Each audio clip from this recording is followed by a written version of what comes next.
De la pluie et du sable, c'est le programme météo jusqu'à au moins mardi après-midi. Un sable qui nous arrive directement du Sahara, comme le montrent ces images tournées dimanche à Alger. En cause, une dépression sur la péninsule ibérique qui s'est enroulée sur le sud du Maghreb. Ces masses d'air chargées en humidité passent sur le Sahara, donc se chargent en particules de sable et remontent ensuite en direction de la France dans un premier temps. Et on voit tout le panache qui remonte du sud et qui même rejoint jusqu'à la Scandinavie, la Norvège, là, qui va être concernée. Et là, c'est beaucoup plus rare pour eux. A priori, dans la région, pas de ciel orangé pour autant, mais un ciel de nuages chargé de pluie. Une pluie qui a débuté dès ce matin sur les hauts cantons de l'Aude et de l'Hérault.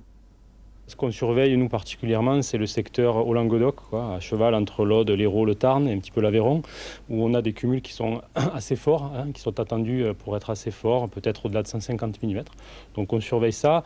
La chose quand même à noter, c'est qu'on n'a pas d'antécédents très forts récents sur le secteur, on n'a pas eu de crue au cours de l'automne ou de l'hiver sur ces secteurs. Donc on a un niveau initial qui est plutôt favorable. Mais néanmoins, on surveille, c'est des quantités de pluie qui peuvent engendrer des réactions des cours d'eau, des crues. Pas d'inquiétude donc, mais de la prudence. Et pour finir ce tableau digne d'un mois d'automne, un coup de mer avec des vents entre 80 et 100 km/h. De quoi faire quand même quelques heureux. C'était cet après-midi à Collioure.